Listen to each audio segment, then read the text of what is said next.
Don't try to come to the wedding. You were not invited. Stay and watch on live stream. My dad texted me just 2 days before my brother's wedding. I'm Alex. I'm 36 years old, and 2 days before my own brother's wedding, my father sent me a text message that detonated a bomb in the middle of my life. Before I tell you about the high-stakes investor meeting that ultimately defined my future, do me a favor and let me know where you're watching from in the comments below. It's always good to know who's out there listening.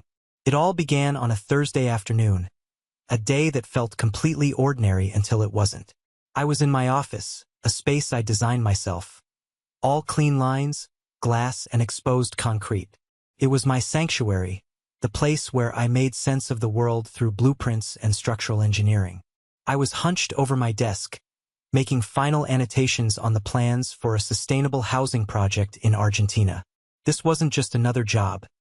It was my soul project, the kind of work that made the 15-hour days and sleepless nights feel like a bargain. My phone buzzed on the polished desk, a sharp, intrusive sound in the quiet focus of the room. I glanced at the screen. A small, hopeful smile touched my lips. He was probably calling to confirm my flight details for the wedding that Saturday, or maybe to ask if I needed him to pick up my suit from the tailor's. A normal father-son conversation. But it wasn't a call. It was a text. I slid my thumb across the screen, and 7 words in stark, cold capital letters burned into my retinas. Don't try to come to the wedding. I blinked, my mind refusing to parse the sentence. Felt like a glitch, a typo. I must have read it wrong. I picked up the phone, the cool weight of it feeling suddenly alien in my hand. I read it again, slower this time, my heart starting to beat a little faster. No, there was no mistake. And before I could even formulate a thought, a second text followed, as if to hammer the point home. You were not invited. Stay and watch on live stream. Live stream. The word hung in the air, grotesque and insulting. I was to watch my own brother get married like a stranger, a remote spectator to my own family's biggest celebration. I wasn't his oldest son, the one who lived just an hour's drive away. I was an inconvenience to be managed via a web link. The sheer audacity of it was breathtaking. This after I had just fronted the $30,000 non-refundable deposit for the ridiculously opulent venue his fiancée, Vanessa, had insisted on. This a day before I was scheduled to wire the final staggering balance of $75,000. A torrent of hot, familiar emotions washed over me. Anger, yes, but underneath it, a profound and weary ache. It was the exhaustion of a lifetime spent on the outside, peering through the glass at a family celebration I was never truly a part of, even when I was the one footing the bill. I had tried for so long to earn my place, to prove my worth in a language they might understand. And this gesture, funding the wedding, was meant to be my magnum opus. A declaration in dollars and cents that screamed, I belong here, I contribute, I matter. And their response was a digital slap in the face. A command delivered with the impersonal cruelty of a bounce check. I could have called. I could have unleashed a torrent of rage and hurt. I could have written a dissertation on 36 years of feeling second best, of being the square peg they kept trying to hammer into a round hole. But a sudden, chilling clarity cut through the emotional storm. What was the point? They had already made their statement clear and unambiguous. It was my turn to make mine. My thumb, which had been trembling slightly, was now rock steady. It hovered over the keyboard, then typed a single, powerful word. Understood. I hit send. There was a finality to it, a sense of a door closing with a quiet, decisive click. Then, without allowing myself a moment for second thoughts, I swiveled in my chair and picked up my office landline. I dialed the number for the Grand Oak Estates, the storybook venue of their dreams. A cheerful voice answered on the second ring. Good afternoon, the Grand Oak Estates. This is Cynthia. How can I help you? Cynthia, hello? I said, my voice a calm, level baritone that belied the earthquake happening inside me. This is Alexander Prescott. I'm calling in reference to the Prescott-Vaughn wedding scheduled for this Saturday. Mr. Prescott. Of course, we are all so excited for this weekend. I was actually just reviewing the file to give you a call and confirm the final payment for tomorrow. right? About that, I said, my gaze drifting to the city skyline beyond my window. There has been a material change in circumstances. I need you to cancel tomorrow's scheduled payment. And while you're at it, you'll need to cancel the entire event reservation. The silence on the other end was so absolute I thought the line might have disconnected. I beg your pardon, Cynthia finally stammered. Cancel the entire wedding? That is correct, I affirmed. The Prescott family will no longer be requiring your services. As for the $30,000 deposit, please keep it. Consider it compensation for the administrative inconvenience. I placed the receiver back in its cradle before she could utter another word. My cell phone immediately began to buzz and dance across the desk, my father's name flashing on the screen. I hit the silence button. I opened my laptop, navigated to an airline website, and booked the next available flight to Buenos Aires. Business class. One way. I had a foundation to inspect. A real one. One that was being built on solid ground with honest materials. One that wasn't about to crumble under the weight of lies and conditional love. To really get why I could sever a $100,000 tie with a single word text, you have to dig deeper. You have to look at the blueprints of my family. As an architect, I live by one truth. A structure is only as sound as its foundation. A building with foundation cracks might stand for a while, it might even look beautiful from a distance, but stress it, test it, and the collapse is inevitable.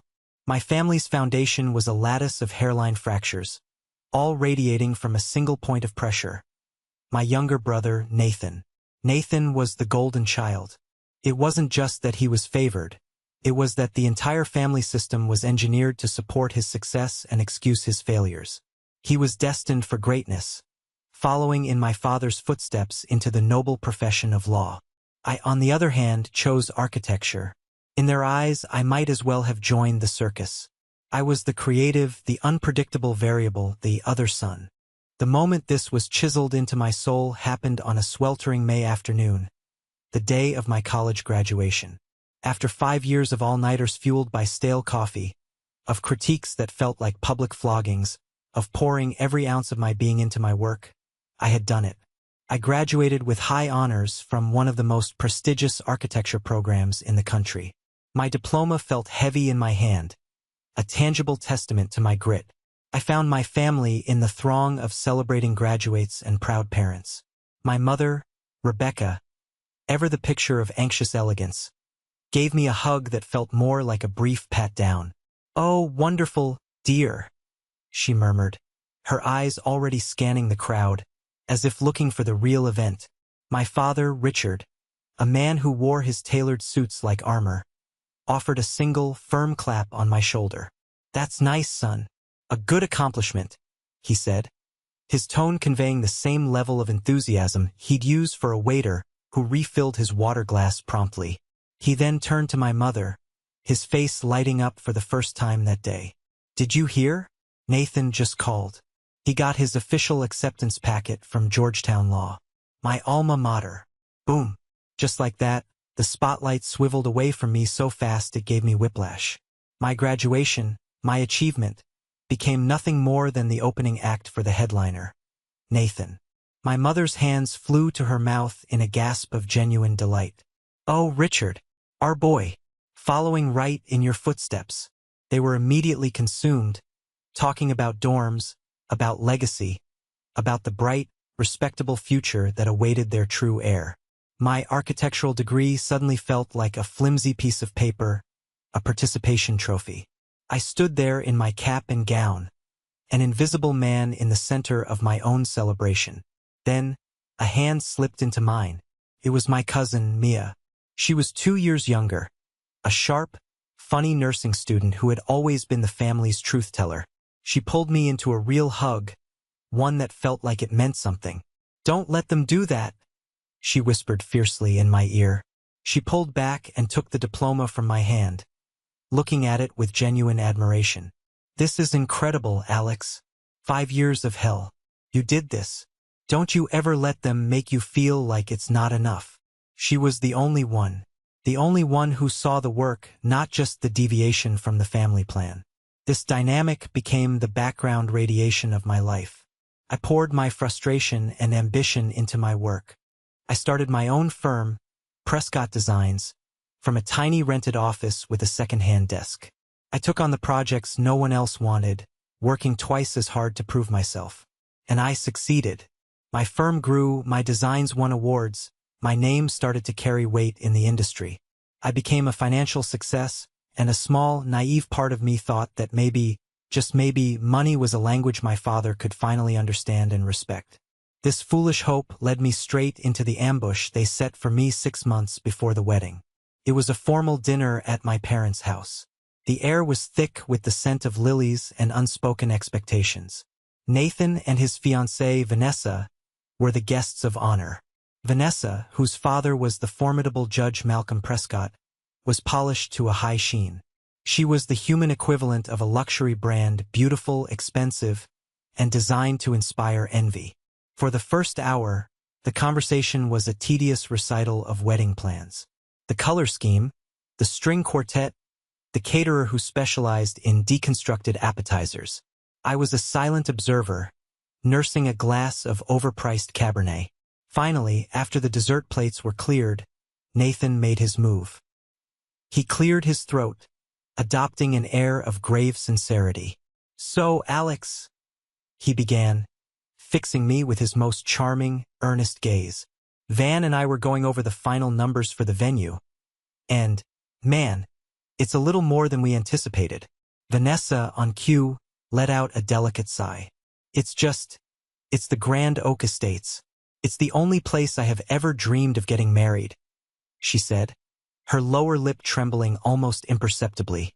"It's just perfect." I felt the trap closing. It was a masterfully woven net of emotional blackmail and familial duty. My father leaned forward, assuming his role as the family patriarch. His voice was deep and resonant. "We were thinking, Alex, as Nathan's older brother and as the one who has, frankly, been so fortunate in his career, that you could step up. It would be a magnificent gesture.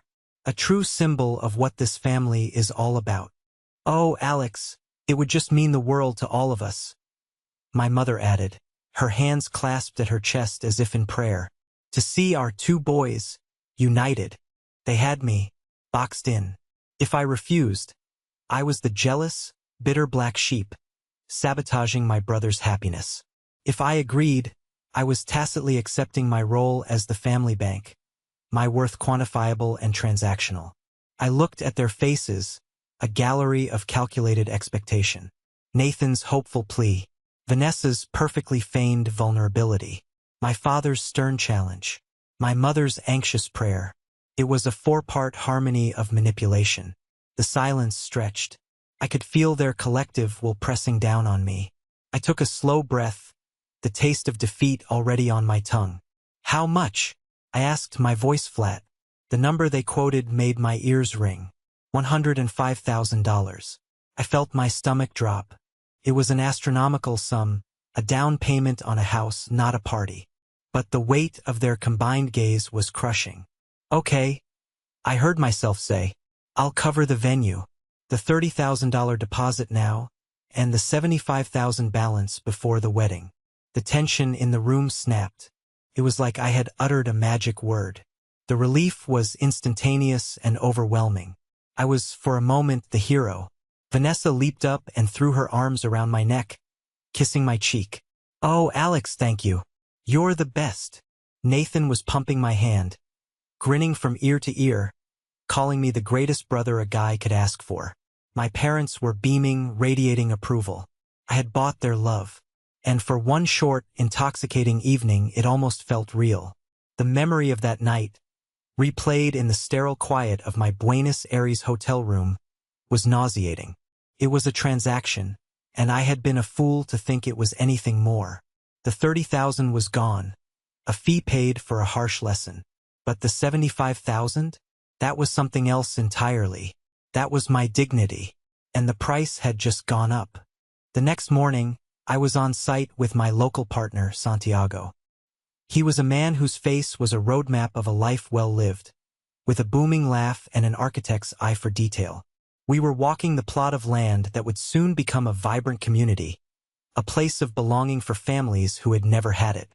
The composition of the soil here is strong, Santiago said, crumbling a bit of earth between his calloused fingers. The foundation for these homes will be solid. They will last for generations. His words struck a chord deep inside me. Foundation. Solid. Lasting. Everything my own family was not. You seem lighter today, my friend, Santiago observed, clapping me on the back. Like a great weight has been lifted. I looked at the hopeful faces of the local workers, at the children kicking a soccer ball in the dusty street, and a genuine smile broke across my face. I guess I just decided to stop carrying a weight that wasn't mine.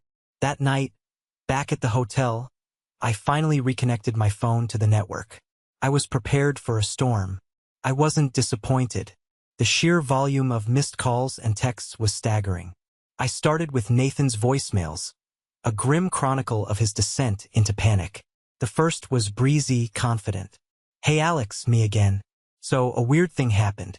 The venue called, said you canceled everything? Obviously some kind of screw up on their end. Give me a call when you get this so we can sort it out. The second, left an hour later, was tight with anxiety.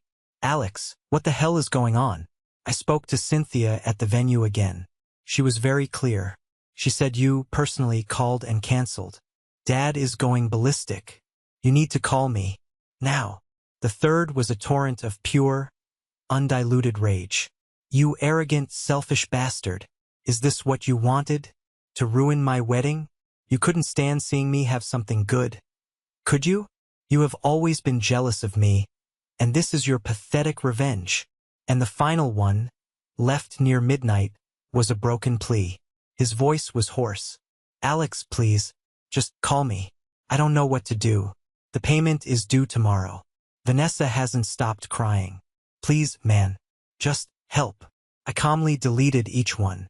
My finger then hovered over a missed call from my mother. A flicker of hope, the last ember of a dying fire, made me think she might be calling to apologize, to understand. It was a fool's hope. I called her. She answered instantly. Alexander. Thank God. What on earth is going on? How could you possibly do this to your brother? To this family? Her voice was a shrill instrument of guilt. Did you read the text Dad sent me? I asked, my voice devoid of emotion. Oh, your father was just upset. You know how he gets with the pressure of these things. But to cancel the entire venue, Alexander, the humiliation, Judge Prescott and his family. What are we possibly going to tell them? It was all there. Not a single question about how I felt. Not a word of apology. It was about saving face, managing appearances, placating the judge. I was just a messy complication in their carefully curated social lives. Tell them the truth, Mom, I said, my voice dropping to a glacial calm. Tell them you decided that a party was more important than your son. I'm sure they'll find it very aesthetic. I hung up the phone and the final, fragile thread of hope that had tethered me to them snapped, and I felt myself drift free. Just when I thought I had a handle on the situation, my phone buzzed with an incoming call from Mia. I answered immediately. Her voice was a hushed, urgent whisper, as if she were hiding in a closet. Alex, can you talk? Yeah, Mia, I can talk. What's wrong? It's not just Uncle Richard, she said, her words tumbling out in a rush. You have to know. This whole thing, it was orchestrated. I was at the house earlier dropping off a gift. I went to the kitchen to get some water, and I overheard them. Vanessa, your mother, and Vanessa's mother, Gloria. They were in the sunroom. She paused, and I could hear her take a shaky breath. Gloria was leading the charge. She was talking about the wedding photos, about the image of the two families merging. She said that your presence, as a single man with an unconventional career, would, and I quote, ruin the aesthetic of the entire event. Ruin the aesthetic. The phrase, so petty, so profoundly superficial, hit me with the force of a physical blow. I wasn't a person to them. I wasn't a brother, a son. I was a potential flaw in a photograph. A piece of furniture that clashed with the drapes. All my life I'd felt like I didn't quite fit, but I never imagined they'd articulate it in terms so dehumanizing. I was an aesthetic problem to be solved. She told your mom and Vanessa that her husband's circle, the judge's friends, were used to a certain caliber of people, Mia continued, her voice filled with disgust. And that you just wouldn't fit in. She convinced them it would be better, cleaner, if you weren't there. Your mom just folded, Alex. She didn't even fight it. She just kept nodding and talking about how important it was for Vanessa to be happy. And Nathan? I asked, my voice dangerously quiet. I don't think he was even in the room, she admitted. They presented it to him and your dad as a done deal. A suggestion from the bride's family that they couldn't refuse. You know how Dad is about sucking up to power. I knew. My father, Richard Prescott, would have seen it as a savvy political move, a small sacrifice to appease the mighty Judge Prescott. He had traded his son for a better seat at a more powerful table. Thanks for telling me, Mia, I said, my throat tight. It clarifies things. Be careful, Alex, she whispered before hanging up. The knowledge was a cold, hard stone in my gut. It wasn't a simple act of familial cruelty anymore. It was a calculated social execution. And that realization chilled me to the bone, but it also sharpened my focus. This wasn't just a family drama. This was a strategic play, and I had been marked as the disposable piece. My phone rang again almost immediately. This time it was an unknown number, the area code for Washington, D.C. A cold dread, heavy and certain, washed over me. I knew who this was, the other side of the pincer movement. I let it ring twice, took a deep breath, and answered, my voice deliberately calm. This is Alex Prescott. Mr. Prescott. This is Judge Malcolm Prescott. The voice was exactly as I had imagined. Deep, resonant, and coated in a smooth veneer of absolute authority. It was the voice of a man who had never had to raise it to be obeyed. I believe you are acquainted with my daughter, Vanessa. It has come to my attention that you have taken some rather dramatic actions concerning her upcoming nuptials. Actions that have caused my family, and particularly my daughter, a great deal of distress. I took an action that was a direct response to one from my own family. Judge, I replied, keeping my voice steady, refusing to be intimidated. A low, humorless chuckle came through the phone. Let's dispense with the pretenses, shall we, son? I'm not interested in the he said, she said of your family's squabbles. I am interested in outcomes. And the current outcome is unacceptable. You have created a significant and embarrassing problem.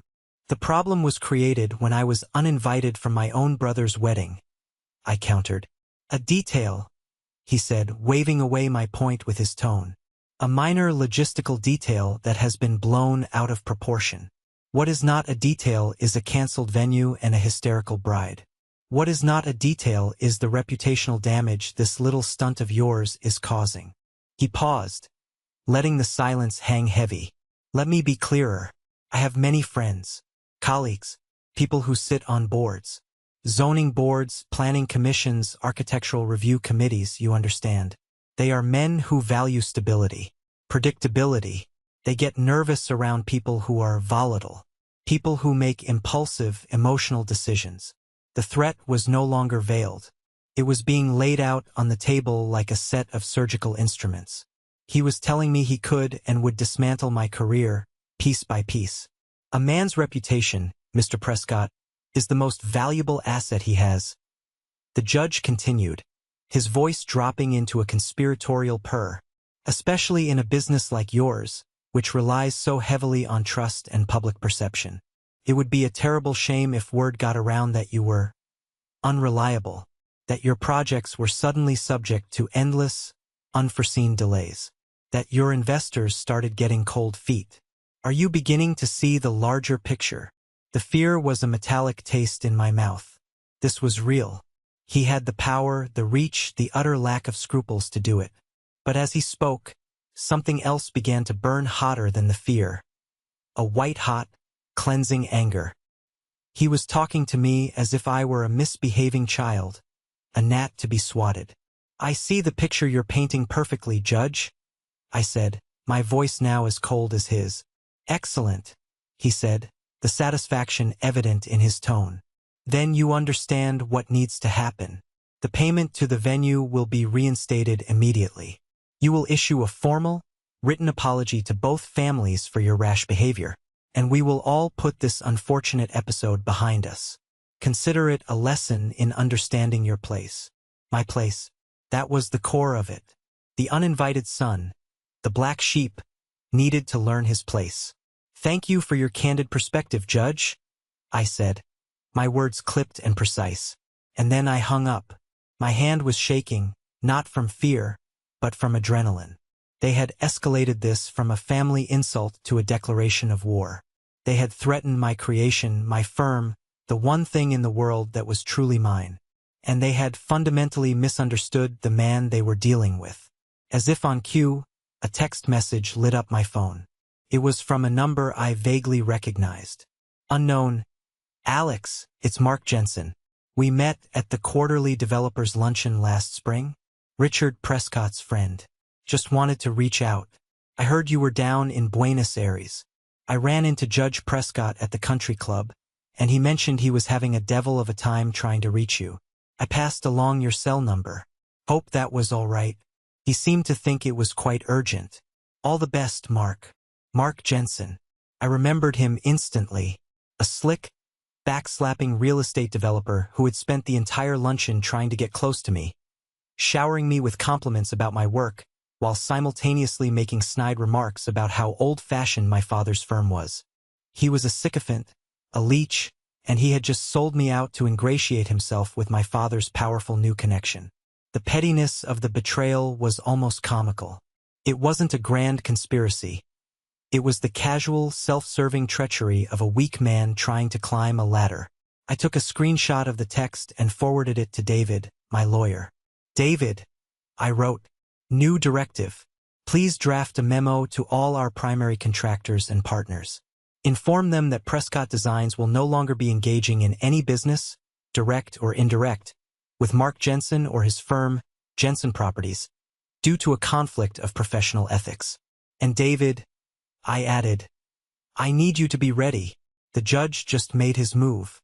It's time for us to prepare ours. The pieces were now all in play. The board was set. They thought they had me in checkmate. They had no idea I was about to change the game. The evening was a blur of calls with my legal team and frantic planning. In the midst of it all, a final text from Nathan came through. It was a long, rambling paragraph. A toxic stew of self-pity and accusation. Nathan, I can't believe you. I really can't. You were always like this, always needing to be the center of attention. You couldn't just be happy for me. You have this successful company, you have all this money. But it's never enough, is it? You had to have this moment to ruin the most important day of my life, just to prove some kind of point. You did this to hurt me, to make yourself feel big by making me feel small. It was never about the money. It was always about your damn ego. I hope you're happy now. You've successfully blown up your own family. I read the message twice. Every word was a deflection, a refusal to see the truth. In his story, he was the victim and I was the monster. It was a simple, clean narrative that required no self-reflection on his part. He would rather believe I was a jealous villain than accept that his own father had sold me out, that his future mother-in-law saw me as human debris, and that he himself had stood by and let it all happen. I realized with a final, profound sadness that my brother and I would never truly know each other. We were characters in two completely different stories. I took a deep breath and began to type my reply. It was the last message I would ever send him. Me, you're right about one thing, Nathan. It isn't about the money. It was never just about the money. It's about what the money represents. For you, it's a means to an end, a party, a lifestyle. For them, it's a tool for control. And for me, it's the byproduct of my work, my passion, my identity. An identity they have never respected or tried to understand. Me, you think I did this to feel powerful. The truth is, I did this because I was tired of feeling powerless. I'm not blowing up our family. I'm simply walking away from a business arrangement that no longer works for me. A family that only values you when you're writing checks isn't a family. It's a series of transactions. And my account is now closed. I genuinely hope you find happiness with Vanessa. But from now on, you'll have to fund it yourself. I hit send. Then, with a sense of grim finality, I blocked his number. I blocked my father's number. I blocked my mother's number. The ensuing silence was vast and terrifying, but for the first time in my life, it was mine. The days following my self-imposed exile were a strange paradox of intense activity and profound silence. The silence was from my family. The activity was the whirring of my own mind and the tireless work of my legal team. I was in Buenos Aires, but my mind was in a war room. I threw myself into the Argentina project with a feverish intensity. The work was my anchor. While a storm of my own making was gathering back home, here, I could control the variables. I could make something clean, strong, and honest rise from the dust. But at night, in the quiet of my hotel room, the silence would press in, and the fear would creep back. The judge's voice would echo in my head, calm, rational, and utterly menacing. He wasn't a hothead like my father. He was a creature of power, a man who understood its intricate levers. He wouldn't come at me with a sledgehammer. He would dismantle me with 1,000 tiny, bureaucratic cuts. A permit delayed here, an investor spooked there. My career could die a slow, quiet death, and no one would ever see the fingerprints. One night, unable to sleep, I made a video call to my business partner, Leo. It was the middle of the night for him in New York, but he picked up, his grizzled face looking concerned on my laptop screen. He took one look at me and his brow furrowed. "All right, Alex, spill it," he said, his voice a gravelly rumble. "You look like you've been wrestling with ghosts." And so I did. I told him everything, the words pouring out of me. The text, the cancellation, Gloria's aesthetic concerns, the judge's chilling threat, and the ethical leverage David had found. I laid it all bare, the whole ugly, tangled mess. When I finished, a heavy silence filled the space between us. I felt raw, exposed, and for the first time, I voiced my deepest fear. "Leo, maybe I'm an idiot," I said, my voice barely a whisper. "Maybe I should just call him, apologize, pay the damn money, and make this go away. He's a federal judge, for God's sake. I'm just an architect. He can ruin me. He can undo years of work with a few phone calls." What was I thinking? I build things. I don't go to war with powerful men. This was my dark night of the soul. The moment where the path of least resistance, the path of surrender, felt seductively safe. Just give in and the fight would be over. The monster would go back into its cave. Leo listened patiently, his eyes never leaving mine. I expected a lecture on pragmatism, on protecting the firm at all costs. Instead, he leaned into his camera, his expression serious. "Let me tell you a story, kid," he said. "When I was starting out, I had a partner, a real shark. He wanted to cut corners on a foundation for a small apartment building we were doing in Queens. Said it would save us 50 grand. Said no one would ever know. I told him no. He pushed. I refused. He threatened to dissolve the partnership and sue me into oblivion. I was terrified. I had a wife, a new baby. 50 grand felt like 50 million. He paused, letting the memory settle. I didn't sleep for a week, but I knew that if I said yes, if I let him do it, every time I walked past that building, I'd feel sick to my stomach. I'd be waiting for the cracks to show. I knew that the 50 grand I saved would cost me my soul. So I let him sue me. It was a brutal fight, nearly bankrupted me, but I won. And I built that building with a foundation of solid goddamn rock. And I slept like a baby every night after. He looked at me, his gaze piercing. "You are a builder, Alex. You know better than anyone that integrity isn't some abstract concept. It's the rebar in the concrete. It's the load-bearing wall. It's the thing that holds everything up when the storm hits. This judge, your father, they're testing your integrity.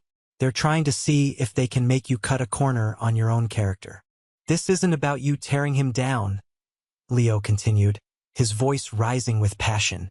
"This is about you refusing to let him tear you down. Holding that information your lawyer found isn't an act of aggression. It's an insurance policy. It's you reinforcing your own foundation so he can't bulldoze it. Don't you dare let these people turn you into someone who builds on sand.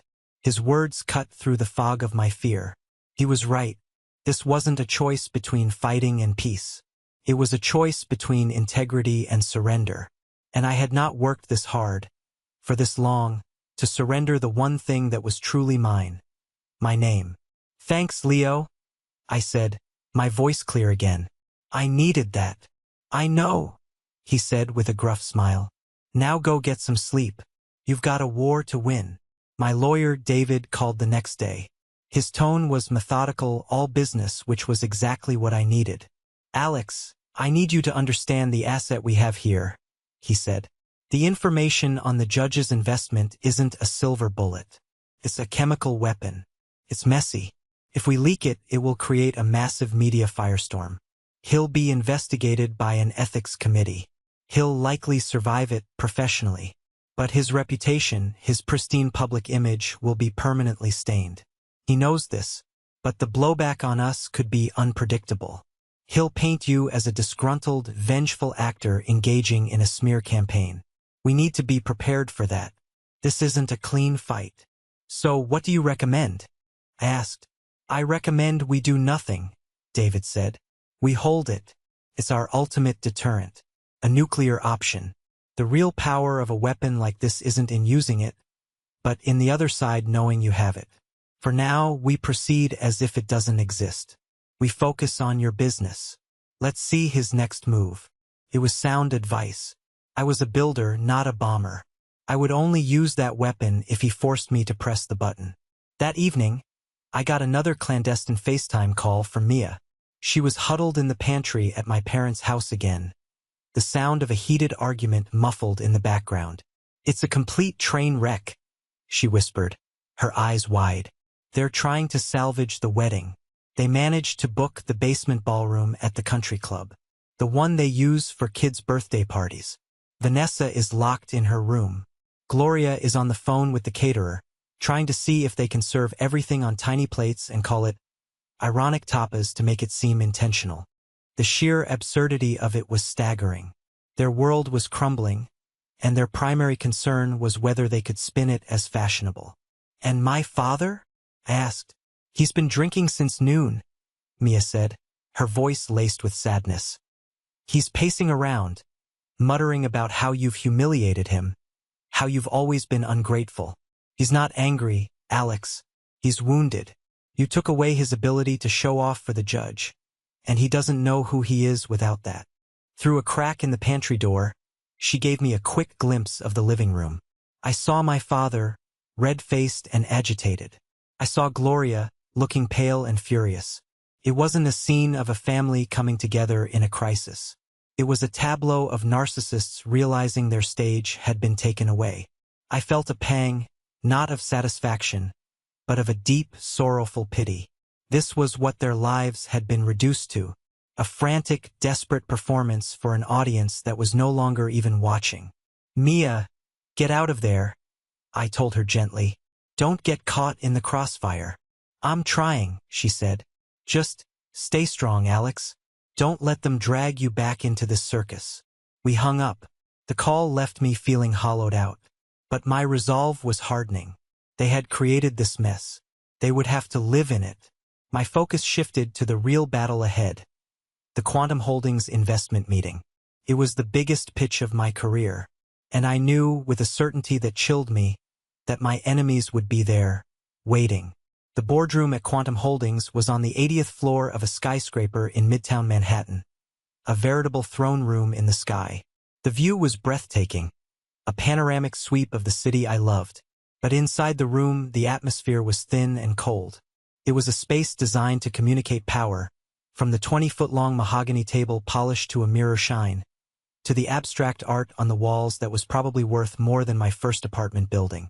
A dozen people were seated around the table. Men and women with sharp suits, sharper eyes, and the quiet, predatory stillness of those who deal in billions. They were the gatekeepers to my future. At the head of the table was Marcus Thorne, the CEO, a man with a reputation for being brilliant, demanding, and having zero tolerance for weakness. And seated to Thorne's right, like twin specters at the feast, were my father and Judge Prescott. Their presence was a calculated power move. The judge was there in his official capacity as a senior advisor to one of Quantum's major investors. My father was there under the flimsy pretext of being an interested party, a proud parent watching his son's big moment. It was a lie. They were there as a silent jury, their very presence intended to unnerve me, to poison the well before I'd even spoken a word. As I walked in, my portfolio in hand, the judge gave me a nod so subtle it was almost imperceptible, a silent acknowledgement of the war between us. My father wouldn't even meet my eye. He just stared at a point on the far wall, his expression one of grim duty. Leo was by my side, a solid, reassuring presence. He saw my gaze flicker towards my father and the judge. He leaned in close, his voice a low growl in my ear. "Don't look at them. They're just noise. Look at Thorne. He's the only one that matters. You're in your house now, Alex. Show them how you build." He was right. I took my place at the front of the room, plugging my laptop into the massive screen. My hands were steady. The fear that had plagued me for weeks had been burned away by a cold, clear focus. I was here to do a job. I started my presentation. I didn't just talk about numbers and projections. I told a story. I showed them images of the community in Argentina, of the families we would be housing. I spoke of the innovative, sustainable materials we were using, of the community centers and parks we were designing. I spoke of building with dignity, for dignity. My voice was filled with a passion I couldn't fake, the genuine conviction of a man who believed in his work. I could feel a subtle shift in the room's energy. The investors, who had initially been leaning back with their arms crossed, were now leaning forward. They were asking smart, engaged questions. I was connecting with them. For 20 minutes, I wasn't Richard Prescott's disappointing son or a problem for Judge Prescott to solve. I was Alexander Prescott, architect, and I was damn good at my job. I finished my final slide and turned to face the room. "Thank you. I'd be happy to answer any questions." Marcus Thorne nodded, a glimmer of approval in his eyes. "Very compelling, Mr. Prescott. A project with a conscience. I like that." He gestured to the room. "The floor is open." For a moment, there were only legitimate questions about timelines and risk assessment. And then it came. The torpedo I knew was coming. A board member named Peterson, a man I knew from David's research to be a close friend and golf partner of the judge, cleared his throat. "Mr. Prescott," he said, his voice oozing a false sincerity, "this is all very impressive on paper.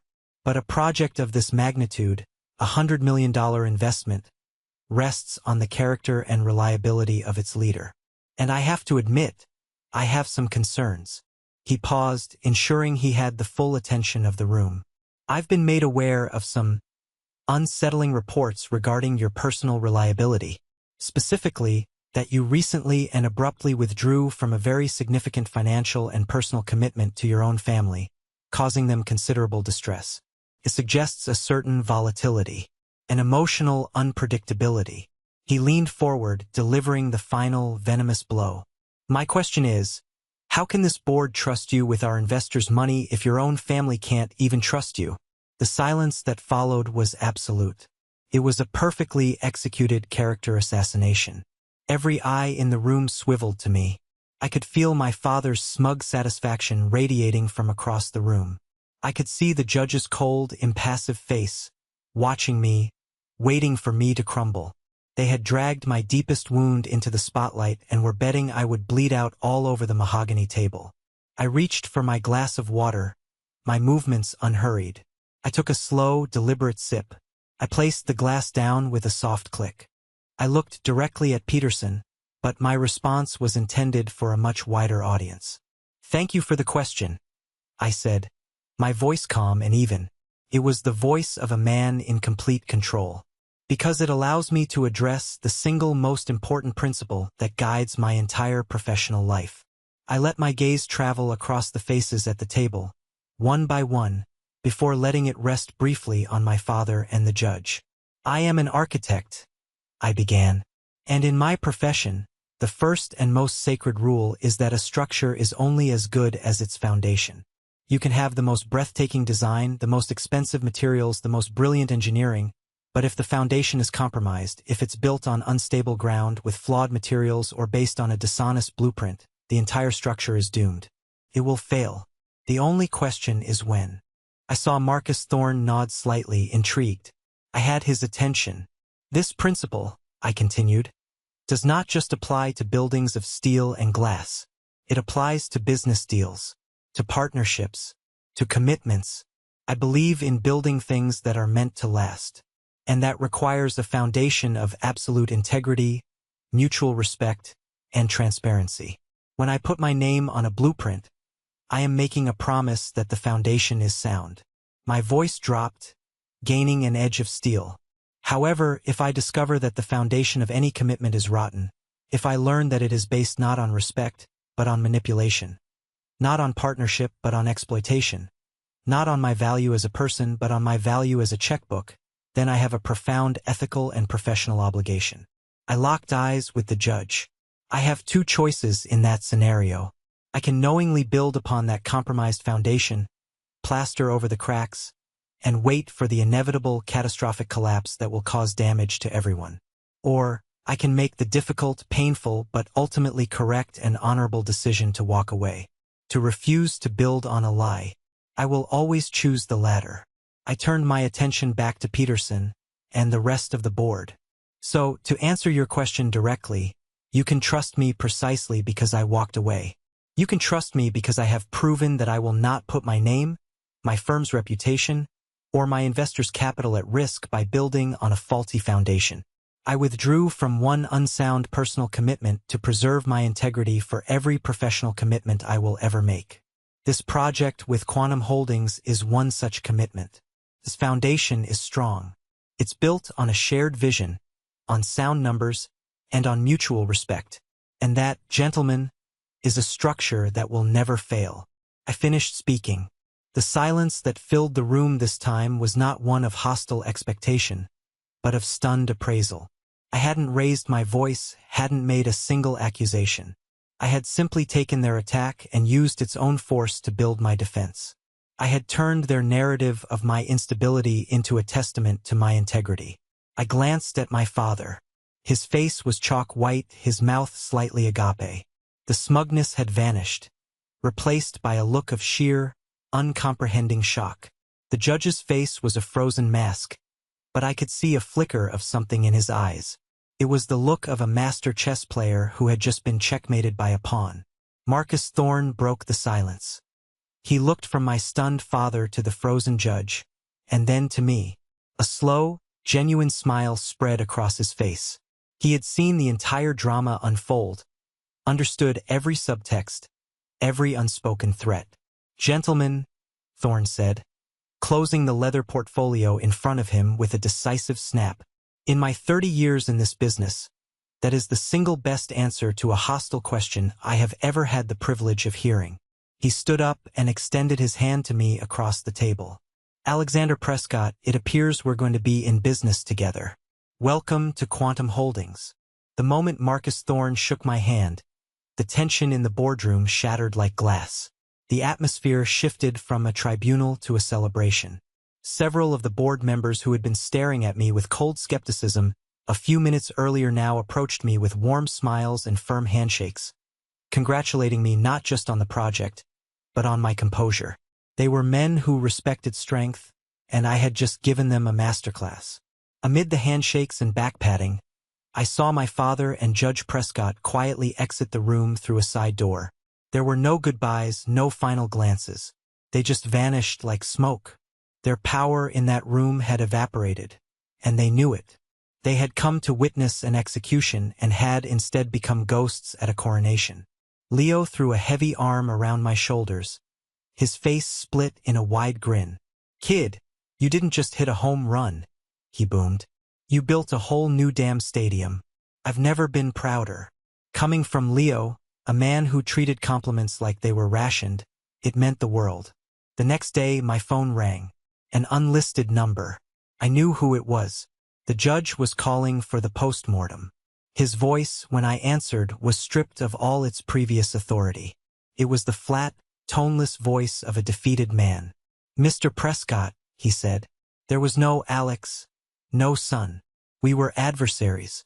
"Judge," I replied, my own voice calm and neutral, "I find myself in a novel situation." He began, clearly struggling to find the right words. "It seems we have reached an impasse." "I wouldn't call it an impasse," I corrected him gently. "I would call it a resolution. I believe the board at Quantum Holdings made their position quite clear." "Indeed," he conceded, a hint of acid in his tone. "So let's speak plainly. You have information. Information that, while not legally damning, would be inconvenient if it were to become public. What is your price for its continued privacy?" There it was. The negotiation. He thought this was still a transaction, that I could be bought. He still didn't understand me. "My price," I said, allowing a moment of silence to stretch. "My price is not monetary, Judge. My price is peace. My price is your complete and total withdrawal from my professional life. You will resign from any advisory board that has even a remote connection to my firm or its projects. You will never again speak my name to an investor, a client, a contractor, or a committee member. You will become, in effect, a ghost in my world. My price is your absence." The silence on his end was long and heavy. I could almost hear the gears of his powerful mind grinding, calculating the cost of his wounded pride versus the cost of a public scandal. "And in exchange for my absence," he finally said, the word tasting like poison in his mouth, "I have your guarantee of absolute discretion regarding my private portfolio." "Judge, let me be clear," I said, my voice firm. "I am a builder. I have no interest in demolition. Your affairs are your own. I have no intention of ever speaking of them, because frankly, I have no intention of ever thinking about you again after this phone call. All I require is to be left alone to do my work." "Very well, Mr. Prescott," he said, his voice clipped. "We have an agreement." He hung up. It was the cleanest, most satisfying victory I could have imagined. I hadn't stooped to his level. I hadn't used blackmail. I had simply checkmated him into a state of neutrality. I had won by making him irrelevant. The final piece of business came a week later. I was back in my office, reviewing the preliminary contracts from Quantum, when my receptionist's voice came over the intercom, hesitant and uncertain. "Alex, your parents are in the lobby. They don't have an appointment." I felt a deep, weary sigh build in my chest, but I let it out slowly. This was the last loose end, the final foundation crack that needed to be sealed. "It's all right, Sarah. I'll meet them downstairs," I said. I took the elevator down to the lobby I had designed, a soaring space of light and clean geometry. They stood near the entrance, looking utterly out of place, like relics from a forgotten era. My father's expensive suit seemed ill-fitting, his usual air of command replaced by a sort of baffled uncertainty. My mother clutched her designer handbag to her chest as if it were a shield, her eyes darting around nervously. "Alexander," my mother began as I approached, her voice a fragile whisper. "We thought we should talk." "There's nothing left to talk about," I said, not unkindly, but with a finality that brooked no argument. "Son," my father interjected, stepping forward. He looked me up and down, and for the first time I think he actually saw me, not the caricature he held in his mind. "What you did in that boardroom, it was formidable. You've become a formidable man." The compliment, the first genuine one he'd ever given me, landed with a dull thud. It was a currency that no longer had any value. "I was always formidable, Dad," I replied quietly. "You just weren't looking in the right direction." My mother's eyes welled up. "But we're your family, Alex. Families make mistakes. They forgive." "Some mistakes aren't mistakes, Mom," I said, my voice softening slightly. "They're choices. You all made your choices. You chose aesthetics over your son. You chose to appease a powerful man rather than defend your own blood. You chose to believe I was the problem because it was easier than looking at yourselves." I looked from her face to his. "And now, I'm making my choice. I don't wish either of you harm. I hope you live long, happy lives. But the role I played in this family is now vacant. The bank is closed. The emotional scapegoat has resigned. The person you call when you need something no longer exists. That son is gone.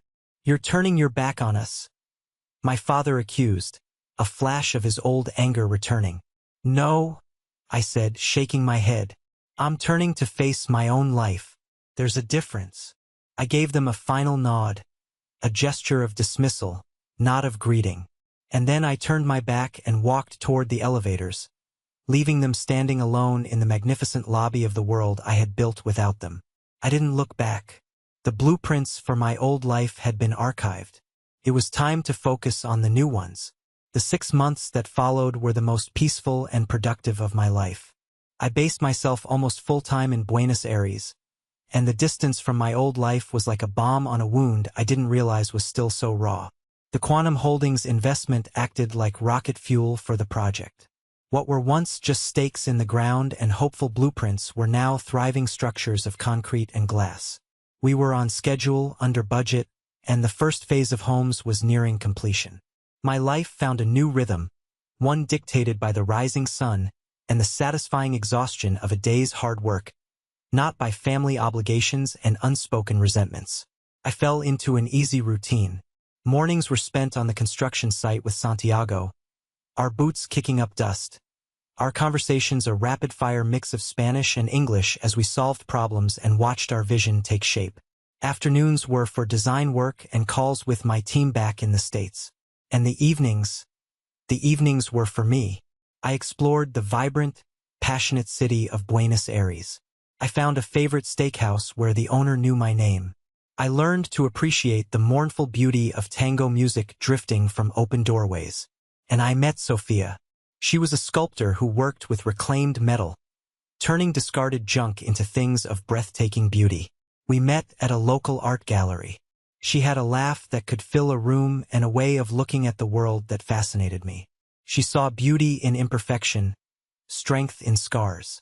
She didn't care about my firm's revenue or the circles I moved in. She was captivated by the way I talked about the play of light on a surface, the structural integrity of a joint, the soul of a building. With her, I wasn't Alexander Prescott, the successful architect, or Richard Prescott's black sheep son. I was just Alex, a man who loved to build things. One warm evening, we were sitting on the balcony of my small apartment, sharing a bottle of Malbec and watching the city lights begin to twinkle. The air was soft, filled with the distant sounds of traffic and life. It was a moment of perfect, simple contentment. "You seem happy here," Sophia said, her head resting on my shoulder. "I am," I said, and the truth of it resonated deep in my chest. I feel like I've finally built something on solid ground. Just as I said it, my laptop, which was resting on the small table beside us, pinged. It was a video call request.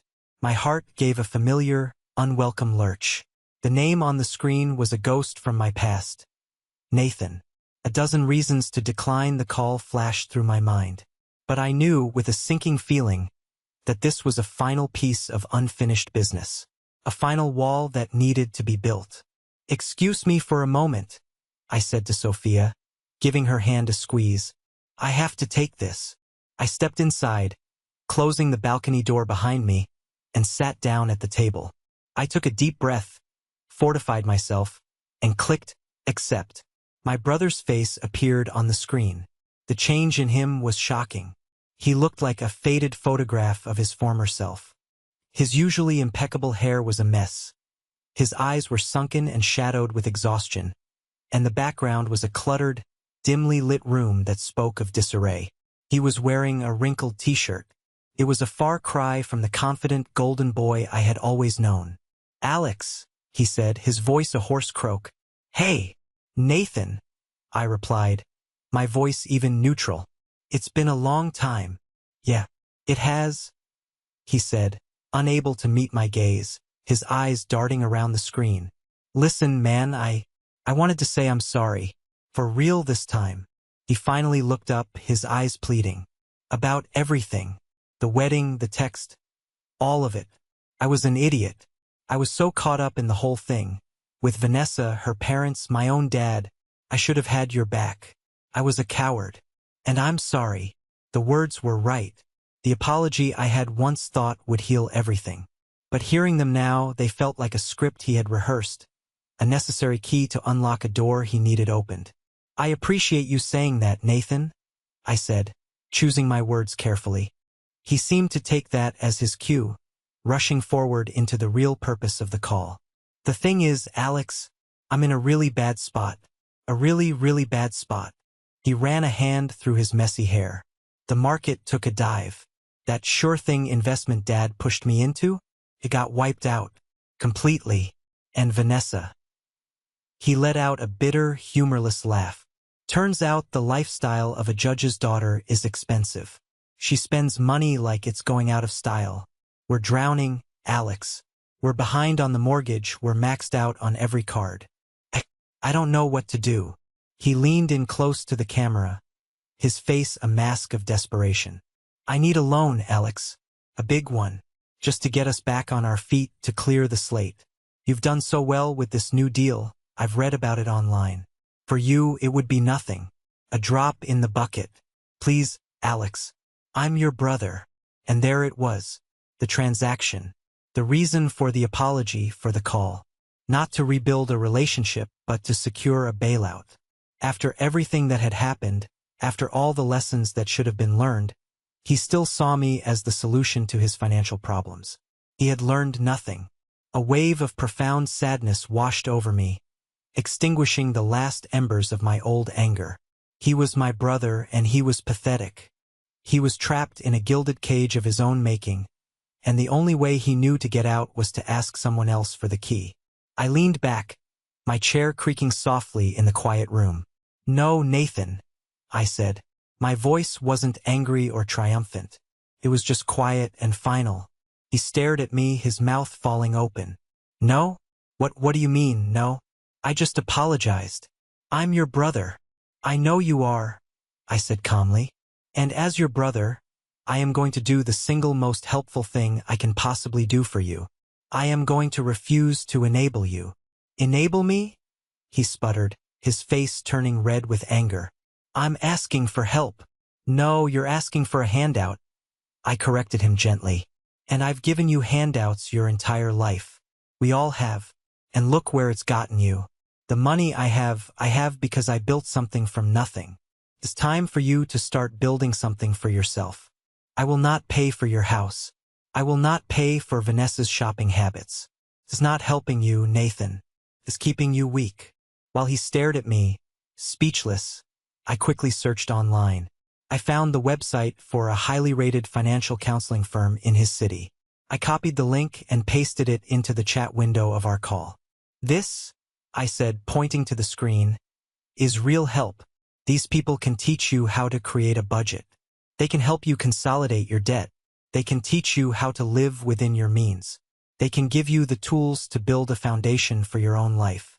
That is something no amount of my money can ever buy for you. He glanced at the link, then back at me, his expression curdling into a familiar sneer of resentment. He had asked for a fish, and I had handed him a book on how to build a fishing rod. I can't believe you, he whispered, shaking his head. You really have changed. You've become cold. No, Nathan, I said, my voice filled with a final weary sadness. I've become strong. There's a difference. I genuinely wish you the best of luck. You're going to need it. I ended the call before he could respond. I closed the laptop, severing the last, frayed connection to my old life. I stood there for a moment in the silence of my apartment. Then I opened the door to the balcony and stepped back out into the warm Argentinian night. Sophia looked up at me, her brow furrowed with concern. Is everything all right? I looked out at the sprawling, beautiful city, at the endless constellation of lights, and I took a deep, clean breath. I took her hand in mine. Yes, I said, a true smile spreading across my face. Everything is finally all right. The dedication ceremony for the first phase of the Puerta de Esperanza, the Door of Hope, project took place on a bright, breezy afternoon. The sun was warm. The sky was a brilliant blue, and the air was filled with the sounds of a local band playing celebratory music. The families who were moving into their new homes were there, their faces shining with a joy so pure it was almost overwhelming. I didn't give a speech. I had asked Santiago to do the honors. I stood at the back of the crowd, content to be an observer. I watched as a small girl, no older than 5, ran laughing across the grass of the new Central Park. I saw 2 neighbors, who a year ago had been strangers living in ramshackle huts, now talking and sharing a drink on the porch of a solid, beautiful home. We hadn't just built houses. We had built a neighborhood. We had built a future. After the formalities were over, Santiago found me. We walked up a small hill that overlooked the entire project, 2 bottles of cold beer in our hands. A beautiful sight, isn't it, my friend? Santiago said, his voice thick with emotion. It is, Santiago. I agreed, my heart full. It truly is. My gaze swept over the clean lines of the homes, the intelligently designed public spaces, the community center at the heart of it all. The design was honest. The materials were strong. The foundation was deep and solid. It was built to last. In that quiet moment, my mind drifted back, not with anger or pain, but with a kind of detached clarity. I thought of my family's grand house, so perfect on the outside but so rotted with dysfunction within. I thought of the judge, a man who had built a skyscraper of a reputation on a foundation of ethical quicksand. I thought of Nathan, still trapped in the ruins of a life he hadn't built for himself. They had all been architects of their own destruction, and I had almost let them make me a casualty of their flawed designs. My father had accused me of blowing up my family. My brother had accused me of being cold and egotistical. But they were wrong. The builder in me had never wanted to destroy anything. My entire life had been an architectural exercise in trying to build a bridge to them, trying to reinforce a structure that was fundamentally, hopelessly unsound. The most difficult and most liberating lesson of my life was learning that you cannot save a condemned building. You can patch it, you can paint it, you can pretend the cracks aren't there, but you cannot change its foundation. The only sane thing to do is have the courage to walk away and find clean, solid ground to build upon for yourself. Standing on that hill, looking at the tangible proof of my new beginning, I understood that I had finally completed my most important project. I had built myself a home. It wasn't in any city or on any plot of land. It was inside me. It was a structure built not of concrete and steel, but of self-respect and integrity. Its foundation was the sure and certain knowledge of my own worth, a knowledge that had been tested by fire and had not failed. And that is a structure that no one can ever threaten, no one can ever uninvite me from, and no one can ever tear down. Thank you for listening to my story. I hope it resonated with you in some way. Have you ever had to make a difficult choice to walk away from a toxic situation to protect your own foundation? I'd be honored to read your story in the comments below. And please don't forget to like and subscribe for more stories. It really does help.